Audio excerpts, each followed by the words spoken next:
Y como consecuencia de este problema, porque es un tremendo problema lo que se está viviendo en nuestro país,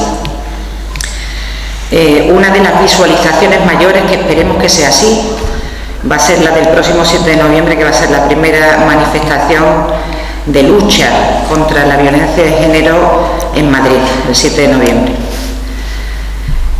La mesa de hoy está configurada por personas que llevan una larga trayectoria y una amplia trayectoria en materia en la lucha, desde distintos aspectos, desde aspectos sindicales, aspectos profesionales, aspectos académicos, cada uno en su plano y en diferentes sectores, pero todos remando y todos intentando luchar para que esta cuestión tan tremenda, ¿no?, que se está viviendo en nuestro país, pues por lo menos establecer algunos haces de luz que nos hagan cambiar determinadas cosas. A mi derecha está Octavio Salazar Benítez, lo voy a presentar. Es profesor titular de Derecho Constitucional de la Universidad de Córdoba. Es responsable del Grupo de Investigación Democracia, Pluralismo y Ciudadanía.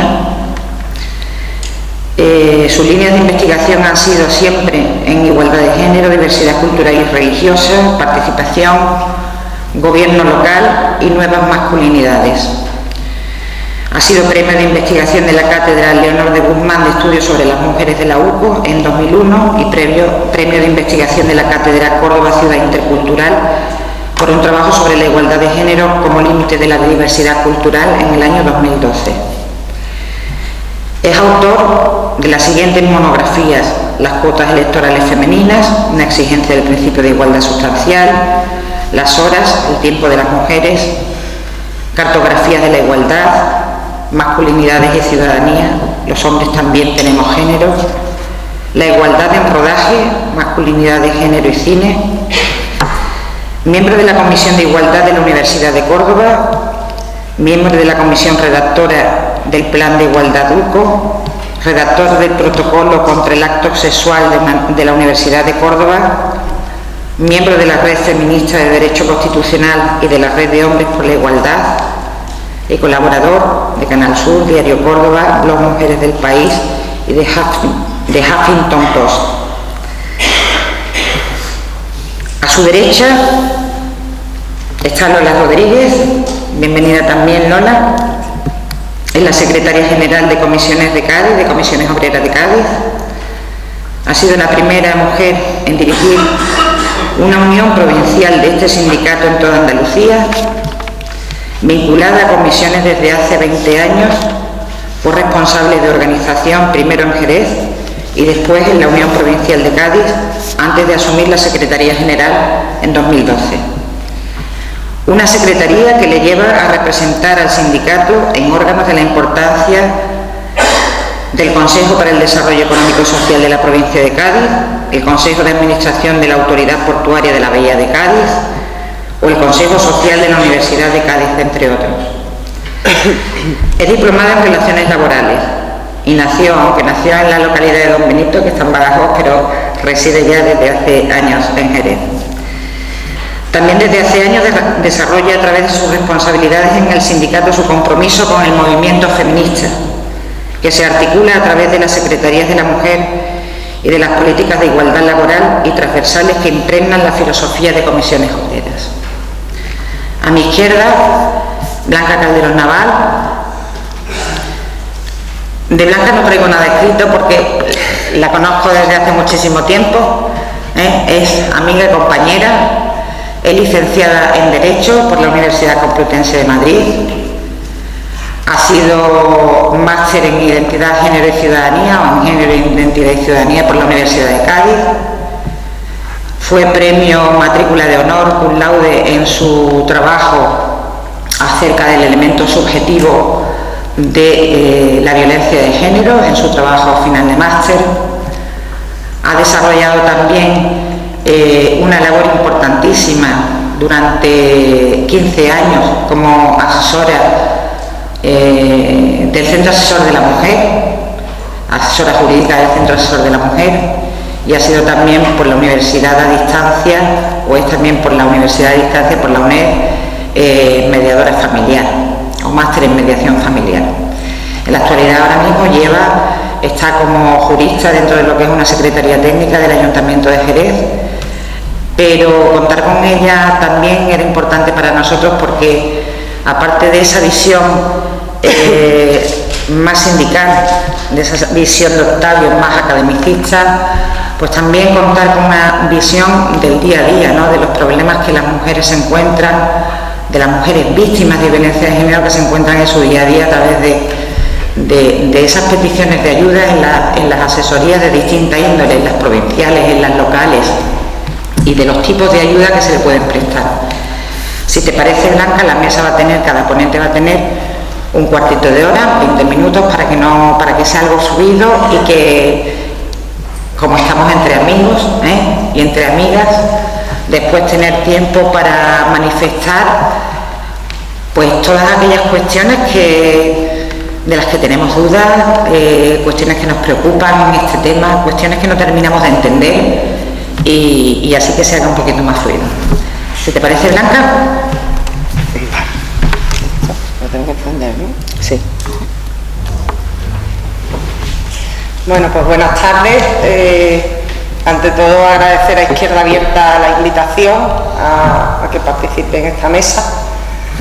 Para mí es un placer, aunque no suelo hacerlo, y entonces, bueno, lo he hecho ya en algunas ocasiones en otras mesas o en otras conferencias, pero me sigo poniendo un poco nerviosa, así que perdonadme si me notáis un poco nerviosa, pero bueno, intentaré ser lo más clara posible y intentaré ser breve porque tenemos, creo que, poco tiempo. ¿Cuánto tiempo? Un cuartito de hora. Un cuartito de hora. Ya te diré. Bueno, pues yo quería poner sobre la mesa cuestiones que he podido comprobar en los años que he estado asesorando jurídicamente a mujeres víctimas de violencia machista en el Ayuntamiento de Jerez, en el Centro Asesor de la Mujer. Quiero poner sobre la mesa, sobre todo, dos cuestiones que me van a llevar a daros una reflexión, una opinión final, que creo que tiene bastante que ver con la marcha estatal que, como sabéis, se convoca para el próximo 7 de noviembre en Madrid. Es la primera marcha estatal contra las violencias machistas que se convoca a nivel de Estado en España por las organizaciones feministas. Y bueno, creo que como se trata de que después debatamos y se produzcan intervenciones y cambios de opinión, y pues quería poner sobre la mesa dos cuestiones que sí comprobamos las personas que trabajamos cara a cara, ¿no?, y día a día con víctimas de violencia de género, que les ocurre y que yo creo que todavía son poco entendidas por la sociedad, ¿no?, o por parte de la sociedad.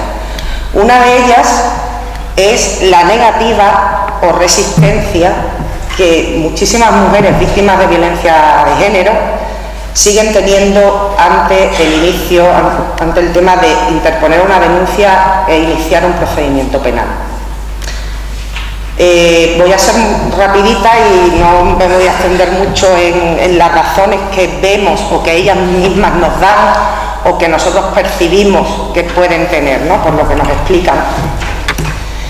Y bueno, quiero hacer una relación de varias causas que vemos que tienen mucha importancia para esta resistencia a denunciar, y que pueden ser, por ejemplo, una de ellas es el tema de no reconocerse como víctima de violencia de género. Muchas mujeres, sobre todo las que sufren violencia de tipo psicológico, no se reconocen como víctimas de violencia de género y prefieren recurrir a otras vías, intentar cualquier otra vía, incluso muchísimas veces se plantean incluso terapias de pareja antes de acudir a un procedimiento judicial, penal me refiero, o incluso a un procedimiento de divorcio o separación. Otra cuestión que vemos que también les afecta mucho es la vergüenza, el sentimiento de vergüenza que a otras mujeres, a otras víctimas, les provoca el que se sepa que son víctimas de violencia de género, ¿vale? Lo entienden como algo negativo respecto a su autoestima y a la forma en cómo la va a ver el resto de la sociedad, sus familiares, amigos, conocidos, tal. El temor al proceso judicial es otra de las causas, que para mí es una de las más importantes también, que provocan esta resistencia o esta negativa, incluso en casos de riesgo muy alto, a iniciar el procedimiento y a interponer una denuncia. El proceso judicial, el proceso penal sigue siendo, y los juzgados siguen siendo totalmente ajenos para las mujeres víctimas de violencia de género. Entienden que es muy difícil que se las crea, sobre todo cuando estamos hablando de violencia psicológica. Ven muy difícil el poder explicar lo que les está pasando y que las crean en un juzgado. Les resulta muy difícil tener que contar lo que les está ocurriendo, que además no son cosas puntuales, sino que suelen ser actos muy sutiles muchas veces, que son difíciles, la verdad, de entender por muchas personas e incluso por profesionales de los propios juzgados, abogados, abogadas. Esto tiene mucho que ver con lo que voy a plantear después de la necesidad de formación de estos profesionales, ¿no?, en estos temas. Y además dotan al maltratador de un poder que, creen que el maltratador va a ser mucho más creíble que ellas en un proceso judicial penal. Otra de las razones es que muchísimas mujeres víctimas de violencia de género no quieren perjudicar a su agresor. Esto parece absurdo, pero es así. No quieren perjudicar tanto a su agresor. Muchas veces minimizan los riesgos, la situación de riesgo que están viviendo, minimizan el maltrato y consideran que el sistema penal, el procedimiento penal y sus consecuencias es una medida demasiado extrema, demasiado sancionadora y grave para el maltratador. Te dicen muchísimas veces palabras como que si el juez o la jueza pudiera hablar con él y decirle que esto no se puede hacer, que esto está mal hecho, si le pudieran dar un susto. Esas frases son muy repetidas en los centros de información y de atención a las mujeres víctimas de violencia. Se adjudican además la responsabilidad de una posible entrada en prisión o de una posible detención del agresor. No ven que sea una responsabilidad por los actos que él está cometiendo, sino que se adjudican esa responsabilidad si interponen la denuncia. También otra de las causas que les impide o les dificulta muchísimo el iniciar el proceso es el reproche social. Desgraciadamente todavía el reproche social, y cuando digo social me refiero a vecindarios, conocidos y conocidas, amistades, familiares incluso de la propia mujer, de la familia directa de la propia mujer, hijos e hijas si son mayores, siguen realizando sobre la mujer un juicio. Vamos a ver, yo os digo que este tipo de delitos es, yo creo que de los únicos delitos en los que la víctima pasa de ser víctima a verdugo en el momento en el que interpone una denuncia. Todos y todas vemos lógico que una persona denuncia a otra si esa persona ha cometido un delito, el que sea, un robo, una estafa, pero en estos casos la sociedad sigue entendiendo, y el entorno más cercano de la mujer en muchísimas ocasiones, desgraciadamente, sigue entendiendo que el pasar a denunciar es demasiado, que se podía haber solucionado de otra forma, ¿entienden? ¿Vale? Con lo cual el reproche social es muy fuerte y además está muy alimentado, bajo mi punto de vista, ya después si tenéis otras opiniones pues la discutimos, está muy alimentado por la idea cada vez más extendida también desgraciadamente de las denuncias falsas, porque ahora mismo yo no sé vosotros y vosotras, pero en cualquier foro donde se empieza a hablar de este tema, enseguida hay alguien que salta con que conoce un caso de una denuncia falsa y no sé cuánto, cuando, bueno, sabemos que los porcentajes de denuncias falsas acreditadas desde luego son ínfimos, dicho pues, estadísticamente, ¿no? Pero bueno, realmente la sensación o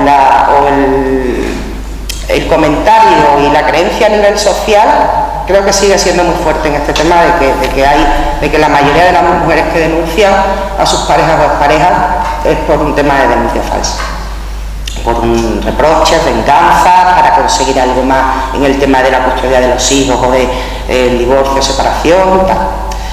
El temor a las represalias después de la denuncia, por supuesto, es otra causa muy importante, otra razón muy importante por las que las víctimas, sobre todo me estoy refiriendo aquí a las víctimas de violencia de género, de una violencia grave, ¿no? O sea, que tienen un riesgo alto. El temor a las represalias es bestial. Muchas de ellas están totalmente convencidas de que si interponen una denuncia, cuando él salga en libertad provisional o salga de cumplir la condena si es de prisión, la va a matar. Pero es que están totalmente convencidas de eso y que lo dicen totalmente convencidas, como que no hay forma, bueno, sí hay forma, pero quiero decir, hay que hacer un trabajo muy, muy largo con ellas en este sentido, ¿no? Por supuesto, y termino ya con este tema porque no se me estoy alargando mucho y me queda, en la dependencia emocional y la dependencia económica, indudablemente, ahí no me voy a extender porque todos y todas sabemos de qué estamos hablando cuando hablo de esto, son cuestiones que también, sobre todo ahora, el tema de la dependencia económica en la época de crisis en la que estamos, en la que muchísimas mujeres y sus hijos e hijas se mantienen a duras penas con los ingresos del agresor, pues es un obstáculo muy grande también para interponer una denuncia o iniciar un proceso de separación del agresor y de final de ruptura con él, ¿no? Todas estas razones, que podríamos hablar de que hay más, pero bueno, para mí estas son las más importantes, tienen también importancia para el segundo problema que quiero poner sobre la mesa y tiene mucha relación con el primero, que es el alto número de casos en los que después de haber denunciado, es decir, una vez que se ha dado el paso de denunciar, de interponer una denuncia, a pesar de todas estas dificultades, las víctimas se acogen a su derecho a no declarar en el acto de juicio contra el agresor. Esto provoca una barbaridad de sentencias absolutorias en nuestro país año tras año, impresionante. La verdad es que datos de este tema hay pocos. Yo traigo a colación un trabajo que ahora voy a hablar de él, de la Universidad de Córdoba, precisamente de la Cátedra de Estudios de la Mujer Leonor de Guzmán, que es relativamente reciente, del 2011. Y bueno, el derecho a no declarar es un derecho que está reconocido en nuestra ley de enjuiciamiento criminal, no solamente de la pareja con respecto a su pareja, o sea, no declarar como testigo contra tu pareja o expareja, dice cónyuge, pero bueno, ya jurisprudencialmente se ha extendido también a relaciones que no sean de matrimonio, y también a otro tipo de familiares, como pueden ser hermanos consanguíneos, colaterales, descendientes, en fin. Esta excepción o dispensa de declarar tiene su origen, o sea, la ley de enjuiciamiento criminal y este artículo en concreto también, tiene su origen en el año 1882, y su fundamento es, y es proteger los vínculos de solidaridad familiar, evitando el conflicto que se puede crear en el seno de una familia cuando la declaración de un testigo es contra un familiar directo. Claro, esto si lo vemos en un delito de estafa, por ejemplo, o de robo, pues está estupendamente y es lógico que la ley no te obligue a declarar la verdad como testigo ante un juez o jueza con por supuesto las consecuencias que tiene el no declarar la verdad, ¿no? O el mentir, el prestar falso testimonio, cuando el acusado o acusada es un familiar de este tipo de parentesco tan cercano. Sin embargo, este fin pierde completamente su sentido, en mi opinión, cuando la mujer que tiene que declarar es la víctima del acusado, porque con eso, con esta dispensa, está protegiéndolo. Y además, si tenemos en cuenta la naturaleza y las características de la violencia de género y el ciclo de la violencia en el que se mueve normalmente una víctima de este tipo de violencia, que es normalmente un ciclo que da la vuelta, o sea, es como un círculo que va de agresión, denuncia, arrepentimiento, agresión, denuncia, arrepentimiento, perdón, agresión, denuncia, pues todavía más parece totalmente ilógico que exista esta dispensa, porque lo que al final se está ocurriendo es que el proceso penal termina convirtiéndose, digamos, en un arma más del agresor contra la víctima, ¿no? O un instrumento de dominación más. El estudio del que os hablaba, de la Cátedra de Estudios de la Mujer Leonor de Guzmán, de la Universidad de Córdoba, hizo un análisis de las sentencias de los juzgados de lo penal y de la Audiencia Provincial de Córdoba durante 2010 y parte de 2011, y fijaros que dice que el 62% de las sentencias fueron, por violencia de género, fueron absolutorias. Y de ese 62%, y de ese 62%, en el 64% de los casos, la víctima se acogió a su derecho a no declarar en el acto de juicio. Bueno, esto ha tenido intentos de solución, que es discutida la solución, por supuesto, hay gente que no está de acuerdo en que se elimine en estos casos ese derecho a dispensa a declarar, pero ha tenido intentos, ¿no? Bueno, pues en este tipo de delitos tan específicos y con estas características de las que hemos hablado, pues eliminar esa dispensa. Por supuesto, también habría que tener en cuenta entonces que, y así lo dice el Consejo General del Poder Judicial, que puede ocurrir que una mujer, si imaginaros que no existiera esa dispensa, una mujer que, llegado el acto de juicio, por todas las razones que hemos visto antes, por arrepentir, o sea, porque él se haya arrepentido y ella le quiera dar otra oportunidad, porque le estén presionando, porque se sienta incapaz de continuar, haga una declaración, digamos, en contra de lo que ha declarado en la denuncia, que eso sería, por supuesto, objeto de que fueran incoadas diligencias previas por falso testimonio, pues habría también que modificar el que en esos casos no se pudiera incoar diligencias por falso testimonio, porque, por ejemplo, una de las soluciones que da el Consejo General del Poder Judicial es que se pueda eliminar a ese testigo en el acto de juicio oral, es decir, renunciar a ese testigo, ¿vale? En definitiva, estas dos cuestiones que eran las que quería poner sobre la mesa, muy fatal de tiempo, ¿no? No, va muy bien. Se le quedan unos minutillos.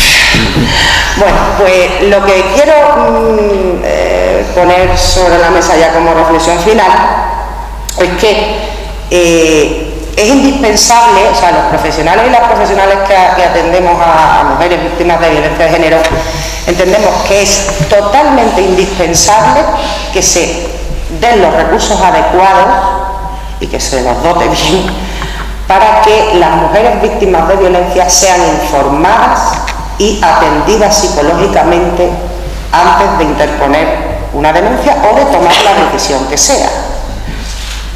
¿Por qué? Porque, vamos a ver, yo lo que digo es que la información sabemos que es poder. Si tú tienes información de una mujer, tiene que estar informada y tiene que saber que tiene derecho a denunciar a su agresor, pero igualmente tiene que saber qué consecuencias jurídicas va a traer eso, qué consecuencias policiales y judiciales va a traer esa denuncia o puede traer, y tiene que saberlo y decidir. si quiere interponer una denuncia o no, porque si no, el iniciar el procedimiento o el no iniciarlo, por ejemplo, por desconocimiento, o el iniciarlo y a la mitad del procedimiento echarte para atrás, al final resulta mucho más perjudicial para ella. Entonces, la falta de información es, en mi opinión, determinante para que muchas víctimas de violencia de género no pongan fin a su situación finalmente. No podemos, bajo mi opinión, no podemos decirle a las mujeres víctimas de violencia de género que la única fórmula que existe para poner fin a la situación de violencia es la denuncia. Hay casos, evidentemente, de alto riesgo donde tienes que decirle eso porque realmente para que se den después unas medidas de protección como órdenes de alejamiento, prisión provisional, tal, la única forma es una denuncia. Pero hay muchas mujeres también que deciden otras vías, por ejemplo la separación o el divorcio, y no interponer denuncias y logran salir de esa situación de violencia. Entonces, yo creo que es indispensable que estén informadas tanto de sus derechos y de los de sus hijos e hijas y de los del agresor respecto a un procedimiento de separación o divorcio, en temas de custodia, en temas de visitas y comunicación con sus hijos, en temas de pensiones y tal, y también respecto al proceso penal. Además, las mujeres que pasan por un proceso de recuperación a nivel psicológico suelen ser en mucho menos número renunciar después cuando han iniciado una denuncia, ¿vale? El problema del proceso penal en este sentido es que no da tiempo a la mujer. Las víctimas están muchísimas veces muy dañadas y si para cualquiera de nosotros el interponer una denuncia puede ser difícil, la mujer en ese momento en el que ya se está dando cuenta de la situación que tiene, se está dando cuenta del riesgo que está sufriendo, se está dando cuenta de que esa relación en la que había apostado lo que fuera no va a ir y que tiene que romper, no está muchas veces en condiciones de tomar una decisión rápida. Y sin embargo el proceso penal, el sistema penal te exige que tomes una decisión rápida, entre otras cosas porque muchas veces si no interpones la denuncia inmediatamente, como la interpongas dentro de un mes, ya te están diciendo en los juzgados que, hombre, que tu testimonio ya no tiene tanta credibilidad, porque ¿por qué has tardado un mes en poner la denuncia si lo que estás diciendo ocurrió hace no sé cuánto, ¿no? Entonces, bueno, muchas veces ni tan siquiera inician el procedimiento, ¿no? Y quería dar un dato: en el año 2014-2015 han sido asesinadas 90 mujeres por parte de sus parejas o parejas hombres, y de ellas 18 nada más habían interpuesto denuncia. Es un número ínfimo y yo creo que muchas veces por falta de información y por falta de apoyo. Entonces, a pesar de que estos aspectos que he tratado y que he puesto sobre la mesa están relacionados con la parte judicial penal, esta dificultad que tienen muchas mujeres para interponer la denuncia o para continuar con el procedimiento, lleva a reflexionar de lo siguiente. Yo digo que si seguimos pensando y actuando como si el problema de la violencia de género se pudiera solucionar o se va a solucionar solamente utilizando en gran medida como protagonista el derecho penal, yo creo que nos estamos equivocando totalmente y creo que las pruebas, las estadísticas son evidentes en ese sentido. Hace ya 10 años que entró en vigor la ley de violencia, la ley de medidas de protección integral contra la violencia de género. Y a pesar de que la gran pega que podemos ponerle es que no engloba a todas las violencias machistas, y es verdad, no engloba a todas, se ha quedado solamente en la violencia ejercida por la pareja o expareja, lo cierto es que la ley tuvo y tiene muchísimos aciertos y es una ley pionera que establece medidas sociales, asistenciales, jurídicas, bueno, en muchísimos ámbitos, sanitarios, tal y cual. Sin embargo, fijaros que a España, y ya termino, o sea, yo lo que digo es que la ley no es ineficaz en sí, no es mala. El problema es que no se le dota de presupuesto. El problema es que las medidas que establece, que son pioneras a nivel mundial y han sido pioneras a nivel mundial, exigen dinero. y entonces yo creo que en nuestro país políticamente, y me atrevo a decir que socialmente, no se ha apostado de verdad por eliminar la violencia de género, es que no se está apostando por eso, porque son medidas a largo plazo en el ámbito educativo, sanitario y tal. Y bueno, pues las Naciones Unidas acaba de hace unos meses de sancionar a España, diciéndole que está retrocediendo totalmente y está fatal en temas de igualdad. Le hace un montón de recomendaciones, que iba a decir algunas, pero no las voy a decir, ya lo veis en la página web.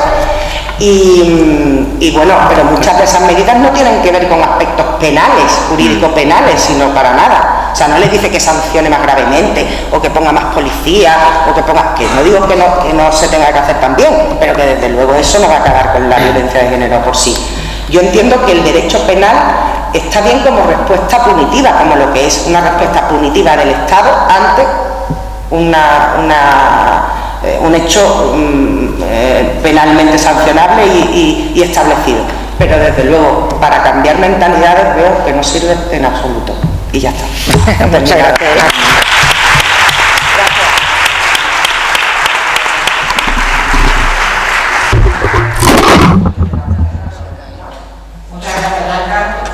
Ya después debatiremos, porque yo creo que ha hecho algo de cosas bastante interesantes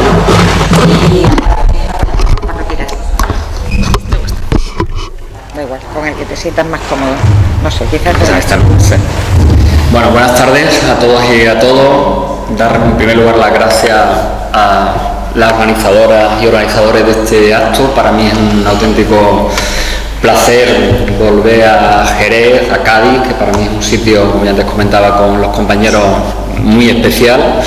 Es la primera vez además que estoy en este campus, por lo cual pues todavía más satisfacción. Y la mayor satisfacción por encima de todo eso es ver que, a pesar de ser un viernes a esta hora, pues tenemos el salón con tanta gente. Por lo tanto, como dice el título del acto, la respuesta ciudadana, pues yo creo que en este caso creo que debemos sentirnos satisfechos, pues todas las personas que de alguna manera hemos participado en la organización de este acto. Así que enhorabuena a los que habéis tenido la idea y encantado de estar con mis compañeras de mesa. Y otra cuestión que tendríamos que plantearnos es si verdaderamente esto es o no una cuestión de Estado, ¿no?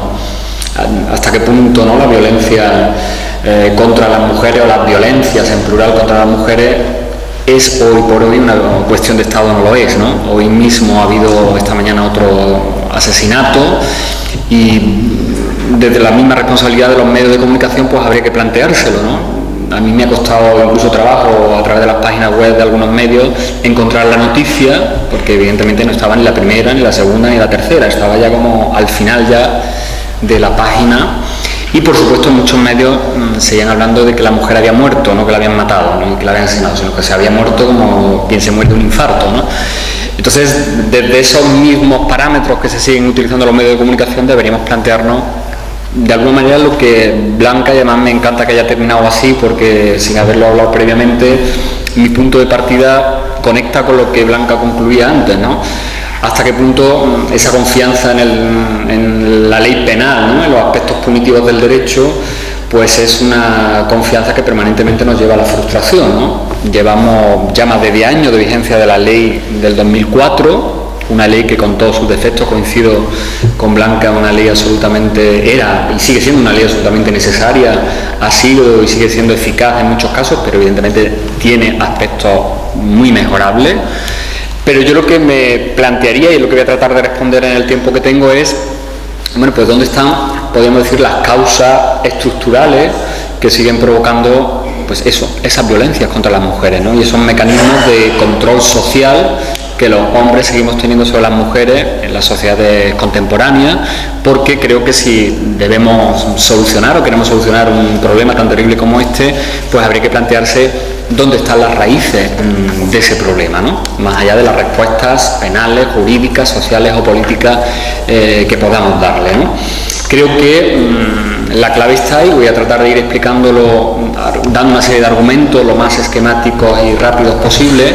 Creo que la clave está en que, como bien dice en su último y magnífico libro la profesora Ana de Miguel, vivimos en sociedades formalmente igualitarias, pero que realmente, si rascamos un poquito, nos quedamos solamente en esa superficie de la igualdad, ¿no? Las estructuras siguen siendo estructuras muy discriminatorias y terriblemente desiguales si las analizamos desde el punto de vista del género.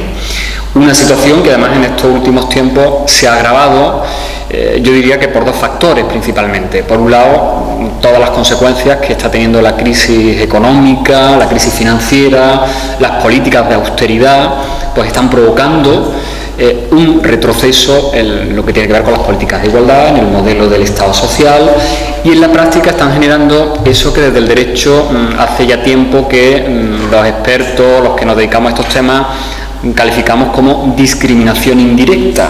Se produce una discriminación indirecta cuando una medida aparentemente neutral perjudica, sin embargo, a mucho más a un determinado sector de la ciudadanía, a un determinado sector de la población. Bueno, pues todas las medidas que se están adoptando de austeridad, de equilibrio presupuestario, etcétera, etcétera, en estos tiempos de crisis, pues aunque todos las suframos, afectan muy especialmente a las mujeres en el ámbito laboral, en el ámbito de la protección social, en el ámbito de la participación y, por supuesto, en el ámbito de la violencia, ¿no? Como antes también apuntaba Blanca. Y en segundo lugar, otro factor que se suma al anterior y que en los últimos años ha venido a reforzar pues un cierto discurso, yo diría que reaccionario, es pues esa reacción que mi colega y amigo Miguel Lorente califica como neomachismo. Es decir, cada vez van ganando más terreno posiciones de muchos sectores masculinos que frente al avance o a las conquistas de derechos por parte de las mujeres, frente a determinadas leyes como la ley contra la violencia de género, frente al acceso de las mujeres a posiciones de poder, reaccionan con posiciones machistas, en algunos casos mucho más refinadas, sutiles, ya a lo mejor no tan abiertamente machistas como lo eran en otros tiempos, pero que siguen escondiendo los mismos parámetros de juicio con respecto a ese sexo que consideran inferior desde una perspectiva absolutamente patriarcal, ¿no? Entonces todo eso genera un discurso que está, por ejemplo, detrás del mito de las denuncias falsas o de otras muchas cuestiones que además contribuyen a enturbiar todos estos debates. Es decir, se genera una confusión donde finalmente pues la gente que a lo mejor no tiene la información necesaria, no está preparada convenientemente, pues acaba teniendo una idea confusa sobre, bueno, qué pasa con la violencia, qué pasa con la igualdad, qué pasa con el género, lo cual es tremendamente peligroso, claro. La ley del 2004, pues como ha dicho antes Blanca, no voy a entrar en el análisis meramente procesal de la ley porque ya lo ha hecho ya muy bien y luego en el debate podíamos avanzar otras cosas. Creo que efectivamente era una ley necesaria, una ley que ha sido referente a nivel internacional, pero que creo que en su aplicación práctica ha ido fallando en dos aspectos esenciales, o que a mí me parecen esenciales. Uno es todo lo que tiene que ver con la formación y la preparación y la sensibilización de todo el personal que de alguna manera se ve implicado en los casos de violencia de género. Y cuando hablo de personal me refiero desde el personal sanitario que atiende a una mujer cuando le llega con el golpe, hasta la fuerza y cuerpo de seguridad y por supuesto los abogados, jueces, fiscales y todos esos operadores jurídicos que forman parte de ese proceso, ¿no?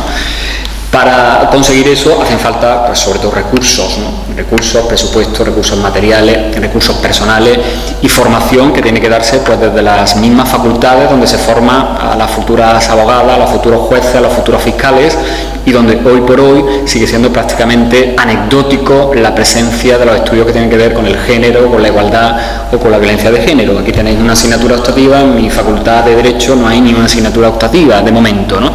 Por lo tanto, ahí habría que hacer esa reflexión, ¿no? Y luego, esa ley del 2004 tenía todo un conjunto de medidas que a mí me parecían de lo mejor de la ley, más allá del derecho penal, que era todo ese capítulo, todo ese título dedicado a las medidas de prevención de la violencia de género, ¿no?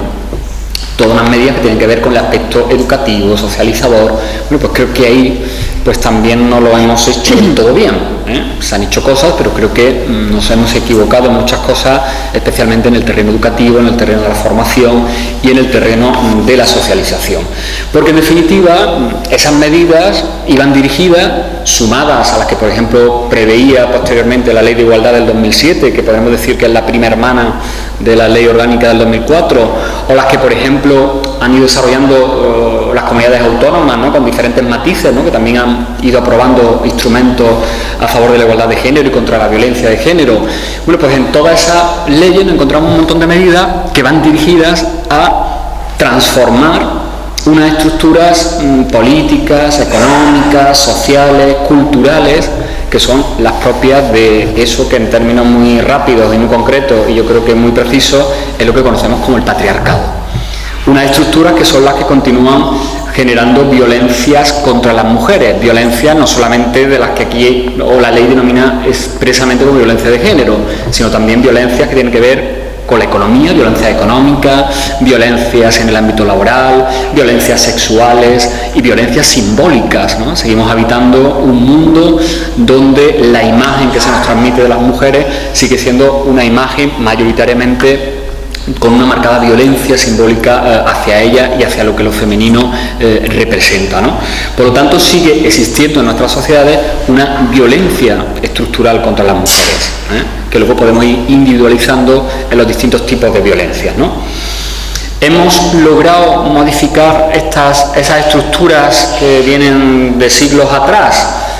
¿Lo hemos conseguido parcialmente? Bueno, pues yo voy a apuntar una serie de factores que yo creo que nos indican que no lo hemos hecho del todo, que nos queda todavía mucho camino por recorrer, y voy a indicar desde mi punto de vista dónde están algunos de los posibles fallos, ¿no? Y luego, por supuesto, en el debate pues podríamos discutir cada uno de ellos. Intento hacerlo lo más rápido posible para no consumir más tiempo del que tengo. Voy a resumirlo en 10 puntos, 9 puntos y una conclusión final, mejor dicho, ¿no? El primer punto que habría que tener en cuenta, pues en todo ese conjunto de medidas, de políticas de igualdad, de leyes, de instrumentos que se han ido adoptando en nuestro país y en otros países, ¿no? Del mundo democrático y del mundo, podemos decir, civilizado, entre comillas, ¿no? ¿Cuál es el principal problema que nos encontramos? Pues que en todas esas políticas, o la mayor parte de esas políticas, el sujeto de referencia sigue siendo el hombre. Es decir, seguimos construyendo el derecho, la política, la economía en torno al sujeto de referencia masculino, el modelo de ciudadanía, el modelo de ejercicio del poder, el modelo de relaciones laborales, incluso todo está articulado en torno a ese modelo del hombre proveedor, del hombre productor, con todo eso lo que conlleva, ¿no? Desde el punto de vista del reparto de roles, de estereotipos, etcétera, etcétera. En segundo lugar, las medidas que se han ido adoptando desde el punto de vista del derecho, eso que en el término jurídico llamamos el derecho antidiscriminatorio, pues creo que también han cometido muchos errores desde el momento en que se ha pensado que para luchar contra la discriminación que sufren las mujeres se pueden utilizar los mismos instrumentos que utilizamos para luchar contra determinados colectivos, minorías o grupos específicos de la ciudadanía, ¿no? Evidentemente hay un error de bulto de entrada, y es que las mujeres no son un colectivo, no son una minoría, sino que son la mitad de la humanidad, la mitad de la ciudadanía. Por lo tanto, no podemos aplicar los mismos criterios, y además la situación de las mujeres es una situación, eso que mi colega de Filosofía del Derecho, María Ángeles Barrere, llama una situación de subordiscriminación, es decir, de discriminación estructural. Por lo tanto, no se puede atacar una discriminación estructural complejísima con los mismos parámetros, las mismas herramientas que utilizamos para luchar contra otro tipo de discriminaciones mucho más puntuales, ¿no? Entre otras cosas, no hay que perder de vista que normalmente en las mujeres confluyen múltiples causas de discriminación, lo que da lugar a eso que el feminismo jurídico ha llamado la discriminación interseccional, es decir, una mujer que es inmigrante, que es lesbiana, que es de una determinada etnia minoritaria, pues a todas esas circunstancias concretas de su identidad personal, pues tiene que sufrir la discriminación de punto de partida de base, que es la de género, ¿no? Por lo tanto, eso genera una situación social y política y económica y cultural mucho más compleja, ¿no? Por lo tanto, el derecho antidiscriminatorio creo que tampoco ha llegado a resultados eficaces porque el presupuesto ha sido erróneo. En tercer lugar, uno de los mayores errores, y en este sentido yo que me dedico al ámbito de lo jurídico, pues sí que soy especialmente combativo con ello, es que la mayor parte de esos instrumentos legislativos a los que yo antes hacía referencia, que tenemos muchísimos a nivel estatal y a nivel autonómico, pues creo que cometen el error de que la mayor parte de medidas que incorporan son medidas simplemente de tipo promocional. Fijaros incluso la redacción de la mayor parte del articulado de esas leyes, que es, bueno, los poderes públicos favorecerán, se procurará que haya una participación equilibrada, bueno, se intentará que las empresas en sus consejos de administración tenga tal. yo creo que el derecho sin la perspectiva de la sanción y de la coacción finalmente acaba convertido en una especie de tierra de nadie en manos de la voluntad política de turno y sin resultados eficaces, ¿no? Entonces yo creo que la mayor parte de las leyes adolecen de esa técnica legislativa que hace que, bueno, pues sean como una especie de magnífica carta a los Reyes Magos, pero que luego a la hora de la verdad pues eso queda realmente en poco o en casi nada, ¿no? En cuarto lugar, pues a mí me parece que tampoco se está teniendo en cuenta suficientemente el género y la dimensión del género en todo lo que tiene que ver con las políticas económicas y no digamos con las políticas macroeconómicas, ¿eh? El reciente informe que se ha publicado hace unos días de ONU Mujeres relativo a la situación de las mujeres en estos últimos años en el mundo llama precisamente la atención sobre la importancia de que en esas políticas macroeconómicas se incorpore una dimensión de género. El mismo modelo económico que se está imponiendo en estos últimos tiempos, que haya crecimiento pero disminuyendo el empleo, precarizando el empleo, acaba provocando, pues eso que yo decía antes, una discriminación no solamente directa, sino también indirecta de la mayor parte de las mujeres en el mundo, ¿no? El informe de ONU Mujeres se llama precisamente transformar las economías para realizar los derechos, ¿eh? Es decir, no podemos desconectar esa visión que tiene que ver con la redistribución, que tiene que ver con lo económico, con la dimensión de la igualdad de género. Y yo creo que a veces nos hemos enfocado mucho la perspectiva en cuestiones de tipo de representación, de identidad femenina o de participación y hemos perdido de vista que el meollo de la cuestión tiene que ver en la alianza feroz que tiene el patriarcado con el capitalismo, ¿no? En quinto lugar, el modelo de Estado social, que ahora pasa por sus peores horas, me temo, pero cuando incluso estaba en sus mejores horas en países como el nuestro y sobre todo en países de la órbita mediterránea, ha sido un modelo de Estado social tremendamente familiarista. Es decir, un modelo social que ha ido cargando la mayor parte de las responsabilidades de eso que llamamos los trabajos de cuidado en las mujeres. No tanto en la creación de servicios públicos por parte del Estado para atender esos trabajos y esas necesidades de la ciudadanía, sino partiendo del entendimiento de que las mujeres son las que deben seguir cumpliendo ese papel, subvencionándola, apoyándola económicamente, pero sin romper con esa estructura tradicional, ¿no? Incluso incorporando a ese mercado a las mujeres inmigrantes que en unas condiciones pues todavía más precarias, ¿no?, se incorporan desempeñando fundamentalmente, mayoritariamente, ese tipo de trabajo. En sexto lugar, y en relación con lo anterior, seguimos sin resolver las relaciones entre el ámbito público y el ámbito privado. Es decir, ese modelo del contrato sexual que llamaba el feminismo, donde las mujeres tienen que cumplir unas determinadas funciones en el ámbito privado, ¿no?, que tienen que ver con la reproducción, que tienen que ver con los cuidados, mientras que el hombre es el que es educado para estar en lo público, para ejercer el poder, la ciudadanía, pues evidentemente no lo hemos resuelto todavía convenientemente, porque las mujeres sí que habéis ido dando el salto a lo público, pero nosotros no lo hemos ido dando de la misma manera al privado. Eso de la corresponsabilidad sigue siendo un sueño, los permisos parentales obligatorios y retribuidos sigue siendo una reclamación política a la que nadie atende de momento, a ver qué pasa a partir del 20 de diciembre. Y desde el otro punto de vista, es decir, desde la incorporación de la mujer en lo público, efectivamente, claro, las mujeres se han ido incorporando al público. Las universidades están llenas de mujeres, sacan incluso las mejores notas, acceden sin ningún tipo de cortapisa formal a las profesiones y a los trabajos que antes monopolizábamos los varones. Pero ¿qué ocurre con las instancias de poder? ¿Están las mujeres de manera equilibrada o de manera, no digamos ya paritaria, con los hombres? Si lo están, y las pocas que están, es precisamente porque se han aplicado acciones positivas para que estén, ¿eh? El otro día en el debate televisivo decía Albert Rivera: yo estoy en contra de las cuotas. Yo me pegué un brinco del sillón en ese momento diciendo, bueno, como el Pablo Iglesias que tenía enfrente no le ha saltado la yugular en aquel momento, ¿no?, para decirle cómo que estás en contra de las cuotas, si las cuotas son las que están posibilitando que las mujeres se incorporen al espacio de lo público, al espacio del poder, ¿no? Con una salvedad: que haya mujeres en la instancia de poder no quiere decir que se aplique y se desarrolle una agenda feminista, ¿eh? Ese sería otro capítulo aparte. Es decir, lo ideal sería, puesto a escribir carta a los reyes, que en la instancia de poder hubiese hombres y mujeres feministas, ¿no?, de manera equilibrada. Séptimo punto, y que tiene que ver mucho con la violencia de género. seguimos sin resolver adecuadamente el marco de las relaciones afectivas y de la sexualidad. Y eso es algo que a mí me preocupa especialmente cuando veo cómo las nuevas generaciones siguen educándose, formándose y transmitiendo en esos contextos valores absolutamente patriarcales, incluso yo me diría que hasta regresivos en estas últimas generaciones, ¿no? Y los informes que se han hecho últimamente inciden en ese punto de manera rotunda.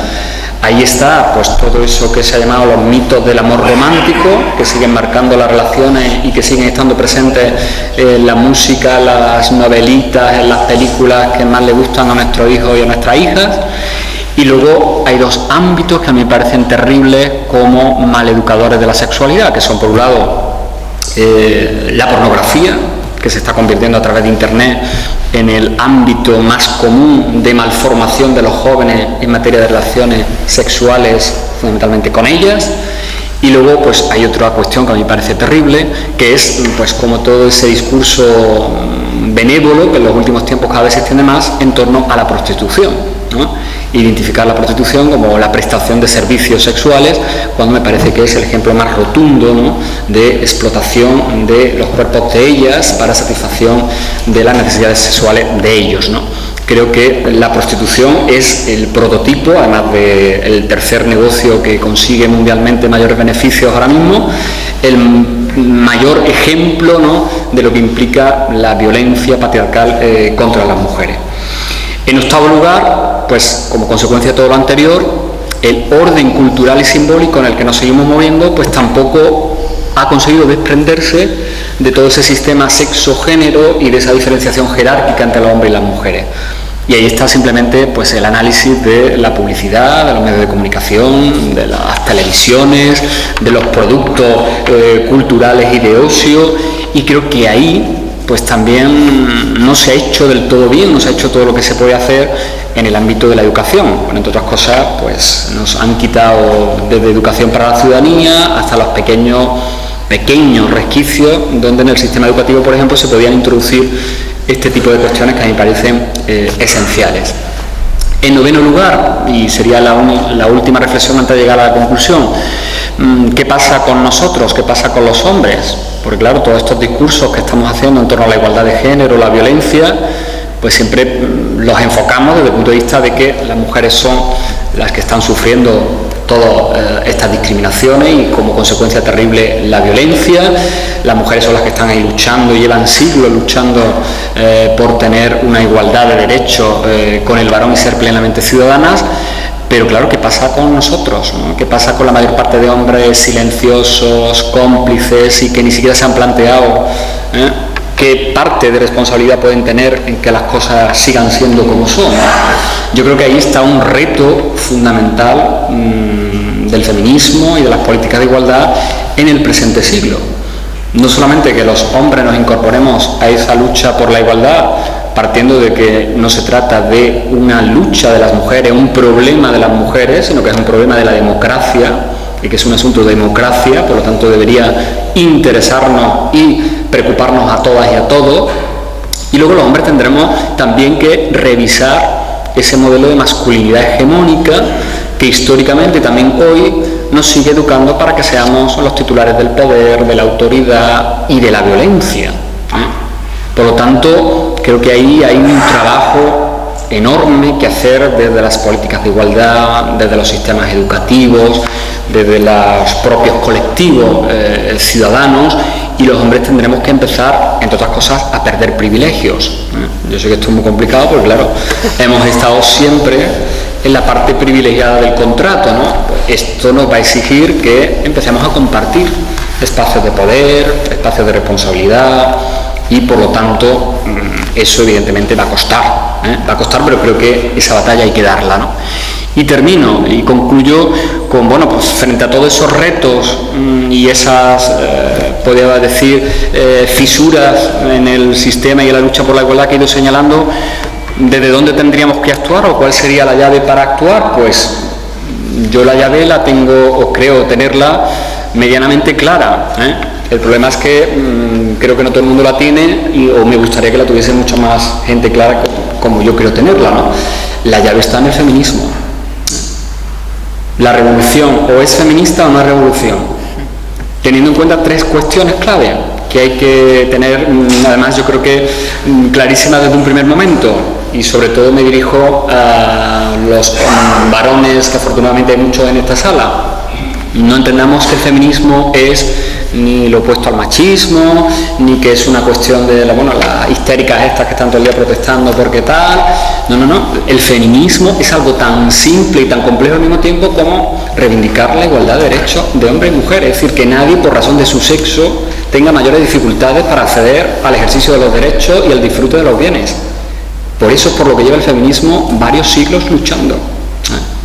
Por lo tanto, y yo también esto siempre lo suelo decir cuando intervengo en algún foro como este, ¿no? Pues quien sea demócrata es que debería ser feminista, y si no lo es, pues yo lo mandaría al psicólogo para que analizara qué es lo que pasa en su estructura mental, Y habría que tener en cuenta que el feminismo ha sido, por un lado, una propuesta teórica. Es decir, el feminismo lleva construyendo un análisis crítico de la realidad pues desde el siglo XVIII hasta aquí, ¿no? Si tomamos como punto de partida la primera declaración de Olimpia de Gurs, los primeros textos que se escriben, entonces es toda una masa crítica contra un modelo político, económico, social, cultural de primer orden. Por eso yo me sigo preguntando por qué el feminismo no se estudia en las facultades, en los colegios, en las escuelas, y si se estudian pues otras corrientes de pensamiento, otros movimientos políticos, etcétera, etcétera. Es una propuesta además de alternativas, es decir, el feminismo plantea alternativas, y frente a un modelo que ahora mismo estamos todos muy insatisfechos con él, desde el punto de vista de la democracia, de la economía, bueno, pues el feminismo plantea alternativas que podremos discutir, podremos debatir, pero creo que se dan respuestas muy concretas a muchas cuestiones, ¿no? Y luego es una propuesta emancipadora, Es decir, el feminismo lo que pretende es la emancipación de las mujeres y al mismo tiempo y de manera correlativa la de los hombres, Porque si llegáramos a ese modelo de sociedad donde realmente no tuviéramos que estar discutiendo todos estos temas, es que también los hombres seríamos mucho más felices y desarrollaríamos mucho mejor todas nuestras potencialidades como seres humanos. Eso es lo que deberíamos aprender del feminismo, ¿no? Y creo que esa es la herramienta política que necesitamos para cambiar esas cuestiones que he dicho que no las hemos cambiado del todo. Por eso insisto, lo que necesitamos sobre todo es hombres y mujeres feministas y que adopten políticas feministas. Lo contrario, pues hará que estemos aquí décadas dándole vueltas a la violencia de género. Gracias.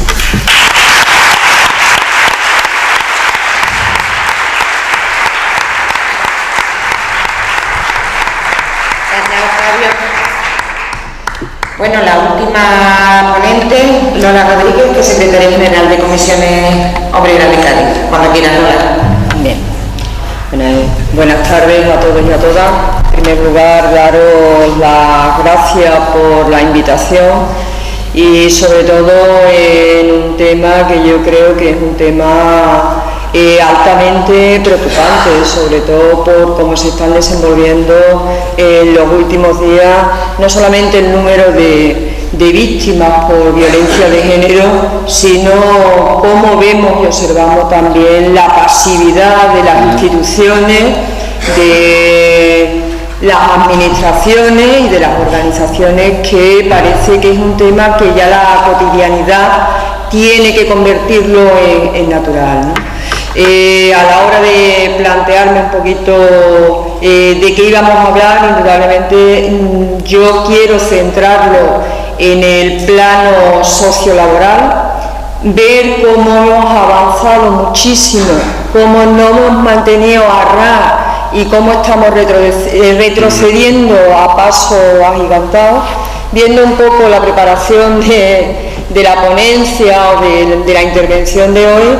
Pues realmente me he llevado una sorpresa muy desagradable, ¿no? Viendo los porcentajes, la incidencia, los avances que habíamos dado y el retroceso. Para Comisiones Obreras el empleo es clave, y es clave porque consiguientemente con el empleo se tiene la independencia económica. Y hablo de empleo con mayúscula y empleo de calidad. Digo, por ya situarnos también, porque claro, ya lo que estamos viendo, podemos hablar de muchos tipos de empleo y qué es lo que nos conduce a ese empleo. Es cierto que existen mecanismos para proteger, para incentivar tanto la denuncia como aquellas personas que se declaran ya como víctimas de género, pero que creo que la información no va más allá de los ámbitos de los profesionales que están al frente de eso, y creo que eso es un fallo que también desde la autocrítica como organización tenemos también que ir incluyendo en todos los foros de incidencia que tenemos. Se ha comentado aquí que el número de víctimas que no han denunciado es tremendo. Yo soy de las que digo que ya el número de víctimas es intolerable, pero con que solamente haya una mujer víctima de violencia de género tiene que ser calificado como intolerable, y además tiene que... yo creo que ahí la sociedad tenemos que ser valientes y mostrar el rechazo más absoluto a ese tipo de conducta, porque incluso, fijaros, en los medios de comunicación parece que como era compañero, pues claro, como había confianza, entonces creo que incluso en los medios de comunicación ese lenguaje que ha sido muy importante a la hora de ir corrigiéndolo en el tiempo, parece que ha dado un retroceso bastante importante. Desde comisiones hemos denunciado y seguimos denunciando, y probablemente, desgraciadamente, vamos a tener que seguir denunciando el agravamiento de los factores de la violencia estructural que existen y que están ahí, y lo digo, lo enumero: la ausencia de políticas educativas, y digo ausencia, aumento de la desprotección social, mayor desempleo, el incremento de la precariedad laboral que nos afecta a todos y a todas, pero que incide de una manera mucho más negativa en las mujeres que en los hombres,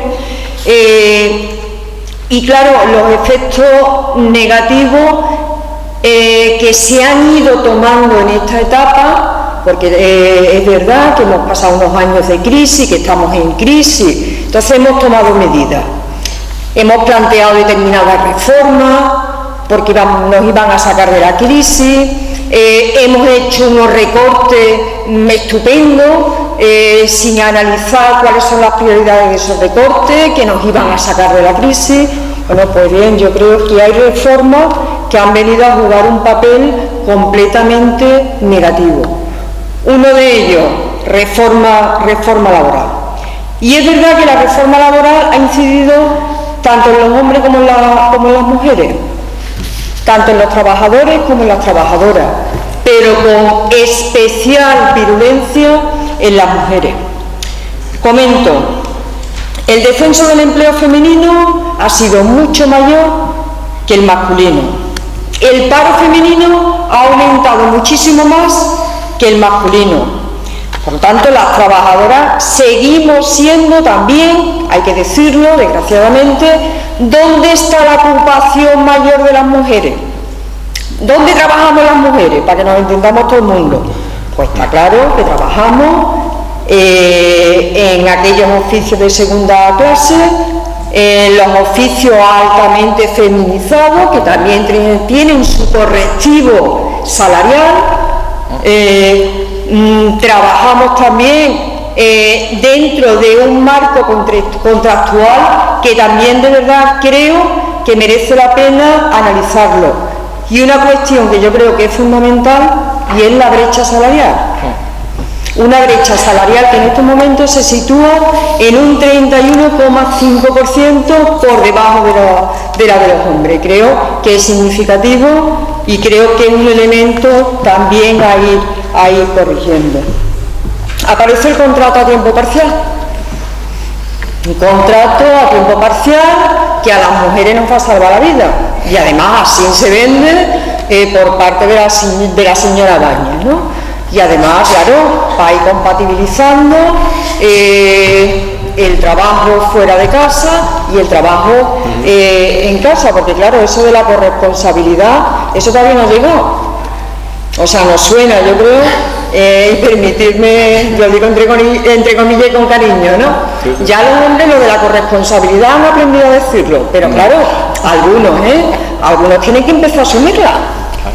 Entonces, claro, hay que compatibilizar una cosa con la otra. Pues bien, si empezamos a analizar realmente quién está trabajando a tiempo parcial voluntariamente, es decir, porque realmente yo quiero conciliar mi vida laboral con mi vida familiar, personal, pues nos encontramos que las mujeres ocupamos un 77,3% que no queremos trabajar voluntariamente a tiempo parcial, involuntariamente. Y dentro de involuntariamente, directa o indirectamente. Me explico. Directamente es porque no me queda más remedio que asumirlo, porque claro, también hemos recortado en los servicios públicos y en los servicios sociales. Con lo cual, claro, ¿qué es lo que ocurre? ¿Seguimos asumiendo las mujeres el papel del cuidado del menor y del dependiente o la dependiente? Sí, seguimos asumiéndolo. Con lo cual, yo hablaba de un 73% tiempo parcial, y es verdad que los hombres también entran en el ciclo del contrato a tiempo parcial involuntariamente, pero que el contrato a tiempo parcial siempre ha tenido rostro de mujer y sigue teniendo rostro de mujer. Nos recortan en dependencia, seguimos sin la escolaridad universal de 0 a 3 años, con lo cual el cuidado del menor también para nosotras. Con lo cual vamos analizando cómo hemos ido retrocediendo. Hablo de que reformas que se han ido planteando, que parece que no tenían mayor incidencia, o tienen una incidencia en general, pero especialmente en las mujeres. Hablo del recorte en enseñanza. O sea, es que no hay políticas de igualdad en la enseñanza. Han desaparecido de un plumazo. Llega la 11 y hace así. Y desaparecen. Aparte de los recortes, aparte de la partida que se está apostando en enseñanza. Yo soy de las que digo que un país que no apuesta por la enseñanza, bueno, pues el futuro creo que está ahí, ¿no? Después, claro, la alta temporalidad, eventualidad, contrato a tiempo parcial, eso tiene también una traslación en el futuro. Es decir, alta salida y entrada de las empresas, cotizo por el tiempo que trabajo, que no es la jornada completa, ahora llega la hora de mis prestaciones, tanto en desempleo como en pensiones. Eso tiene una incidencia económica importantísima. Y digo esto porque es fundamental esa independencia económica para que tú, como mujer que está sufriendo esa violencia de género, no digo que sea fundamental, pero sí ayuda a dar ese primer paso. Y hay elementos que indirectamente están ahí, que nos afectan a todos y a todas, pero especialmente a nosotras. La reforma laboral ha tenido también una incidencia especial en la negociación colectiva. Y algunos estaréis pensando, la sindicalista venía a hablar de su libro, aparte de que venía a hablar de mi libro, indudablemente.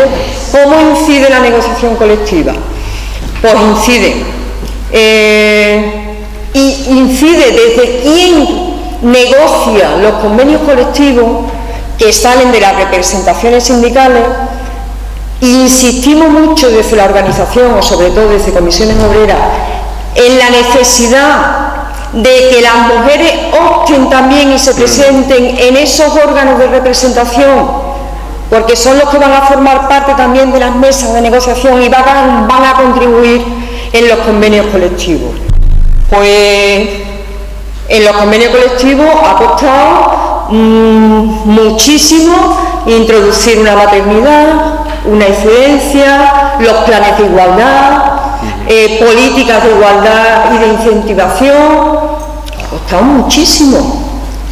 Hay un retroceso brutal.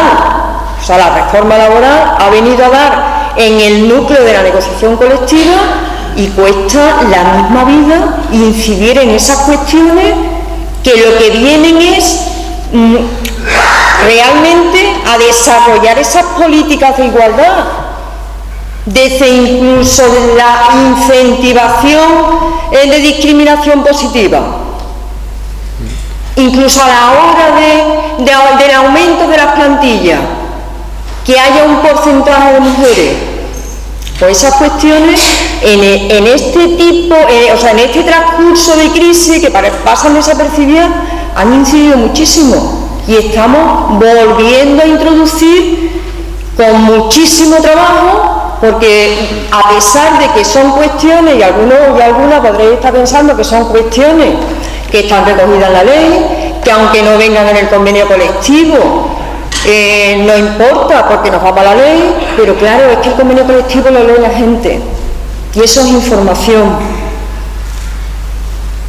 Es que hay contratos de trabajo con una incentivación a las mujeres víctimas de violencia de género en las cotizaciones y en las bonificaciones. Bonificaciones tanto para contratos indefinidos como para contratos temporales. Eso no lo conoce la gente. ¿Y qué mejor manera de publicitarlo que en la negociación colectiva, al margen de los organismos específicos que también tengan que hacerlo? Pues esas bonificaciones están ahí. Y algunos y algunas, pues la verdad que no los conocemos. Entre otras cosas, porque cuando ves los porcentajes de utilización por parte de las empresas de este tipo de contratos, son mínimos. Son mínimos. Es decir, puedo estar hablando que del 2013 a finales del 2014 de unos 450 y tantos contratos. No más. No más. Primero, estamos contribuyendo a políticas de empleo por cuestiones de género. Estamos contribuyendo también a que la patronal, en cierta medida, tenga esa bonificación en las cotizaciones. Pues prácticamente son contratos que no se utilizan y no se llevan a cabo. Ese dato no es a nivel estatal, ¿no? No, es de Andalucía.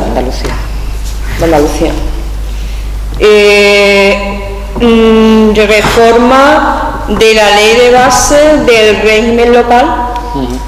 Fantástica de muerte. Claro. ¿Por qué digo fantástica? Porque yo lo calificaría como un ataque a las políticas de igualdad, un ataque frontal, porque son los servicios que tienen los ayuntamientos en atención para la igualdad y para mujeres. Claro, viene a decirnos la ley, no dupliquemos administraciones y servicios. Claro. Una mujer que ya le cuesta trabajo ir a denunciar que está sufriendo violencia machista o violencia de género. Pero claro, no de aquí no, te tiene que ir a Sevilla. Con lo cual, claro, y hay que seguir manteniendo duplicidad en las administraciones, pues a lo mejor no. Pero seamos capaces de quedarnos con esos servicios esenciales y necesarios. Dentro de los factores y de lo mal que puede estar de dinero este país, ¿vale? Yo lo digo entre comillas porque parece que nos va a dar un meeting de... No, pero es verdad que son cuestiones que son importantes, importantísimas. Os doy el último dato. EPA, recién sacada, y lo digo de la provincia nuestra, ¿no? La tasa de paro se sitúa en un 37,18. Bueno, la tasa de paro masculino en un 36,30%. La tasa femenina en un 51,71%. Esa es la realidad de esta provincia. que además no podemos dejar de decir que estamos hablando de 220.000 personas desempleadas en esta provincia. Con lo cual está claro que hay un fondo bastante importante. Hay un tema que no me quiero dejar en el tintero y que ha salido hace poco, me imagino que lo habréis visto, y era nuevamente la señora ministra hablando de la incentivación de un porcentaje a las jubilaciones de aquellas mujeres que han tenido una vida laboral con un montante de contratos a tiempo parcial, pero madre de 2 hijos. De 2, tienes que tener 2 hijos. Claro, entonces yo digo, esto es porque realmente hemos sido capaces de que es un contrato que discrimina a la mujer y vamos a bonificarlo de alguna manera. Si fuera así, no hace falta ser madre, entiendo yo, ¿no? Y ahora, claro, si el concepto es vamos a bonificar a la madre porque 2 hijos y no 1, ¿me explico? Entonces, claro, ¿por qué digo esto? Digo esto porque llegan momentos de elecciones y llegan momentos de vender todo. Entonces, yo soy de las que digo que tienen que haber compromisos reales. Y los compromisos reales se tienen que reflejar. Y donde se reflejan realmente los compromisos reales por la apuesta de una igualdad integral son los presupuestos generales del Estado y los presupuestos de la Junta. Todo lo que no venga ahí, no hay de aquí. Está claro. Claro, y ahora vemos los presupuestos generales recién aprobados. Por los mismos, claro, vamos, tienen la mayoría, ellos votan y sacan todo adelante. No hay ninguna apuesta. No hay ninguna apuesta por políticas de igualdad. Es más, hay un recorte de un 37% en políticas de igualdad y un 17% en políticas contra la violencia de género, si no me equivoco. Claro. Entonces, estas cosas yo creo que es bueno que lo valoremos. Tenemos un problema, tenemos que afrontarlo. Y afrontarlo desde la seriedad. Y yo es que creo realmente que este gobierno y el gobierno que venga tiene que comprometerse realmente en la incentivación de las políticas de igualdad, en mecanismos claros que tienen que empezar desde la educación para realmente cambiar determinados roles que no estamos cambiando. Es que es preocupante el retroceso que hay en la gente joven y estamos viendo los datos continuamente, con lo cual algo nos está fallando. Ante el fallo yo creo que hay que parar, hay que analizar, hay que hacer propuestas e intentar ver cómo cambiamos. Y claro, la marcha del día 7 pues importantísima. Y es una marcha de los hombres y de las mujeres, no solamente de las mujeres. Y lo digo porque, claro, a mí en mi organización me toca trasladarle a mis compañeros y a mis compañeras que hay que ir el día 7, y que no es una cuestión de mujeres. Las mujeres, desgraciadamente, lo sufrimos. Pero claro, si esto no viene acompañado y desde una forma equilibrada, desde el género masculino, desde el género femenino, pues la verdad que vamos a ir cojeando. Entonces, hombre, animaros a la participación y además hay determinadas propuestas y sindicalmente también hay determinados compromisos. Desde lo que podemos hacer desde el sindicato, hay un compromiso y dentro del manifiesto viene recogido en trasladar temas de difusión, temas de igualdad a lo que es la negociación colectiva y por tanto en los convenios colectivos, campañas formativas y de divulgación, porque consideramos que es fundamental si realmente queremos erradicar lo que es la violencia de género, y después intentar desde el ámbito laboral dar un impulso importante a las políticas de igualdad, y sobre todo porque yo creo que no lo creemos, ¿no?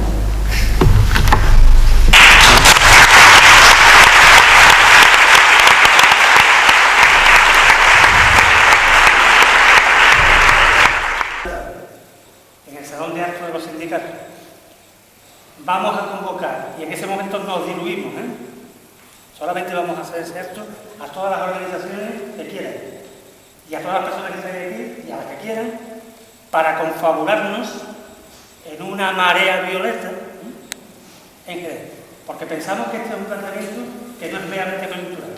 Tenemos retos inmediatos, elecciones, pero que se generalizan, se lleva a traer por lo mismo, por lo tanto hay que hacer un planteamiento estratégico y permanente. Esa es la primera propuesta, hecha está. 29, 7 y media. Bueno, pues el 28.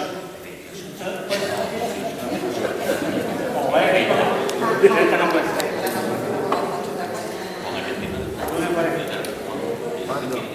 ¿Cuándo? ¿Vale? 29, si alguien no puede asistir ya lo incorporamos. ¿Qué día de la semana? Es jueves, vale. En la segunda propuesta es mucho más inmediata.